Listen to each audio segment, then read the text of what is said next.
एक राजा था जिसने अपने दरबार में आदेश दिया कि प्रजा का सबसे वृद्ध व्यक्ति को मेरे सामने उपस्थित किया जाए। ढूंढने पर एक नाविक मिला जिसने अपनी आयु 125 वर्ष बताई। राजा ने पूछा, तूने हमारे किन बुजुर्गों को देखा था? उत्तर में नाविक ने कहा, जीवन दाता, आपकी 6 पीढ़ियां मैंने देखी हैं, 7वीं पीढ़ी आपकी है। राजा ने पूछा, उस समय प्रजा की क्या दशा थी? नाविक बोला कि आपकी पहली पीढ़ी के समय मैं किशोर अवस्था में था, नौका चलाता था। एक बार एक यात्री आया और नौका से उतरते समय 1000 रुपए की थैली भूल गया।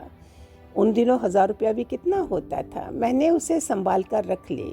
5-7 वर्षों के पश्चात वह मेरी नौका में चढ़ा। मैंने उसे पहचान लिया।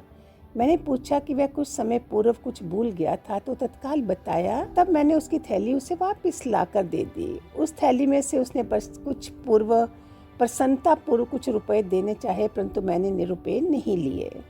अभी बिल्कुल थोड़ी देर पहले एक यात्री आया तो जाते समय पुरानी चादर भूल गया, तो मैंने तत्काल उसे छिपा कर रख दिया।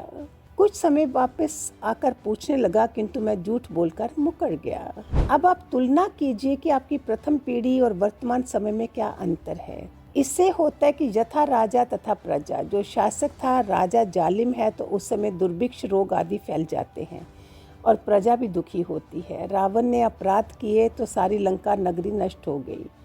उन सभी ने कुछ ऐसे कर्म किए थे जो उनको ऐसा राजा प्राप्त हुआ और सबको एक साथ सुख प्राप्त हुआ। तो जैसा समय होता है वैसी हमारी बुद्धि, जैसे कलयुग में बोल रहे हैं बुद्धि भ्रष्ट हो जाती है, वही हाल होता है। सतयुग में बुद्धि कैसी थी, कलयुग में बुद्धि कैसी है। हरिओम।